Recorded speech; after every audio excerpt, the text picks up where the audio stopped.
সালামু আলাইকুম ওয়া রাহমাতুল্লাহ। স্বাগত নতুন একটা ভিডিওতে।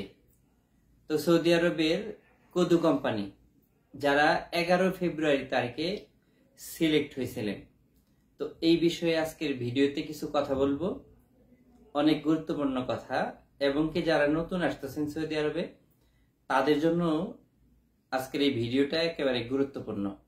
তো অবশ্য ভিডিওটা যে যেখান থেকে দেখতেছেন একটু শেয়ার করে দিবেন এবং কি আমার এই নতুন পেজটা ফলো করে দিয়ে যাবেন। বিগত দিনে আমাকে অন্য একটা পেজে দেখছেন, মানে আমার আরেকটা পেজ ছিল, সেটা ফেসবুক বন্ধ করে দিছে। এখন এই নতুন পেজে আমি আবারও আপনাদেরকে আপডেট, সৌদি আরবের ভিসা সম্পর্কিত বিভিন্ন আপডেট দেওয়ার চেষ্টা করি। তো এই পেজটা হলো আমার নতুন পেজ। তো এখানে সবাই একটু ফলো করবেন পেজটা, আমাকে সাপোর্ট করবেন। তো এই যে আমি কদু কোম্পানির ভিডিওগুলো ইদানিং দিতেছি, তো অনেকেই অনেকভাবে অনেক কিছু নিয়ে কমেন্টস করছেন। তার মধ্যে সেরা একটা কমেন্টস আমার কাছে এটা মনে হয়েছে যে অত্যন্ত গুরুত্বপূর্ণ, এটা নিয়ে কথা বলা দরকার। আমি ইচ্ছা করলে এখানে ওনাকে উত্তর দিয়ে দিতে পারতাম। ভিডিওতে বলার বিষয় হচ্ছে আরো যারা আসতেছে তারাও এই বিষয়ে সতর্ক হতে পারবে। তো কদু কোম্পানির বেশ কিছু ভিডিও আমার পেজে আছে, তা ওগুলো দেখতে পারেন।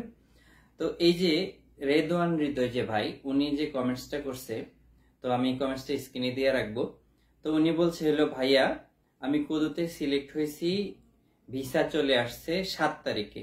ভিসার কাগজে এমপ্লয়ারের জায়গায় কি আমাদের মাওরিদ নাম থাকবে নাকি আমাদের এজেন্সির নাম থাকবে, এটা নিয়ে আমি কনফিউজে আছি। যেমন আমার ভিসার কপিতে এমপ্লয়ারের জায়গায় আমার এজেন্সির নাম দেয়া, এটা কতটা যৌক্তিক বুঝতে পারতেছি না। তো আসলে গুরুত্বপূর্ণ বিষয়টা, কিন্তু অনেক গুরুত্বপূর্ণ। উনার ভিসার কপিতে উনার এজেন্সির নাম লেখা, মানে আপনি যে এজেন্সির মাধ্যমে সৌদি আরবে আসতেছেন, কদু কোম্পানিতে আসতেছেন, তো একটা এজেন্সি, তো মূল যে এজেন্সি কাজ পেয়েছে হয়তো উনি ওই এজেন্সির মাধ্যমে আসে নাই, অথবা উনি হয়তো ওই এজেন্সি বলছে যে তোমার ইন্টারভিউ দেওয়া লাগবে না এরকম, বা ডেলিগেটও হয়তো উনি দেয় নাই, কম্পিউটার দিয়ে একটা ভিসার কপি বানায়া উনাকে দিয়ে দিছে, হয়তো ওনার কাছ থেকে টাকা নেবে। তো এমপ্লয়ারের যে জায়গাটা, ভিসার ভিতরে যে এমপ্লয়ার লেখাটা থাকে, এইখানে কিন্তু আপনার কোম্পানির নাম লেখা থাকবে। আর একটা বিষয় আপনি মাথায় রাখবেন, 11 ফেব্রুয়ারি তারিখে যে ইন্টারভিউ হয়েছিল, ডেলিগেট হয়েছিল, এটা অ্যারেঞ্জ করেছিল ইস্ট ওয়েস্ট ওভারসিজ, এই কোম্পানি, এই এজেন্সি। আর কোম্পানিটা ছিল হলো আল মাওয়ারিদ। এই সাইনবোর্ডে কিন্তু দেওয়া আছে, আমি আপনাদের দেখানোর জন্য এই যে সাইনবোর্ডটা আমি দিয়ে রাখলাম। তো ওইখানে কিন্তু লেখাই ছিল ভিসার স্পন্সর হবে আল মাওয়ারিদ কোম্পানি। তো এখন বিভিন্ন ভাইয়েরা প্রশ্ন করতেছে যে ভাই আমার ভিসা চলে আসছে, কোম্পানি অন্যটা। তো আপনার যদি ওই কোম্পানিতে মনে হয় যে আপনার ভালো হবে, তো ওইখানে আসতে পারেন। তবে ডেলিগেট হয়েছে আপনার আল মাওয়ারিদের 11 ফেব্রুয়ারি তারিখের যে ডেলিগেটটা হয়েছে, এটা হলো আল মাওয়ারিদ কোম্পানির নামে হয়েছে।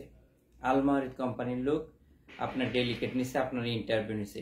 তো ভিসা পাওয়ার পর যদি আপনার ভিসাতে অন্য কোম্পানির নাম লেখা থাকে অথবা এজেন্সির নাম লেখা থাকে, তাহলে আমার মনে হয় না ওইখানে তার সাথে টাকার লেনদেন করা ঠিক হবে, এবং কি তার মাধ্যমে আসাটাও ঠিক হবে না। কারণ আপনার সাথে শুরুতেই প্রতারণা করতেছে। আপনার ইন্টারভিউ নিছে আল মাওয়ারিদ কোম্পানি, তো ভিসা আসলে ওই আল মাওয়ারিদ কোম্পানির নামে আসার কথা। তো যারা এরকম ইন্টারভিউ সিলেক্ট হয়েছিলেন কদু কোম্পানিতে, যেই কোম্পানি আপনার ইন্টারভিউ নিছিল, ভিসার কপিতে ওই কোম্পানির নাম লেখা থাকলেই একমাত্র আসবেন।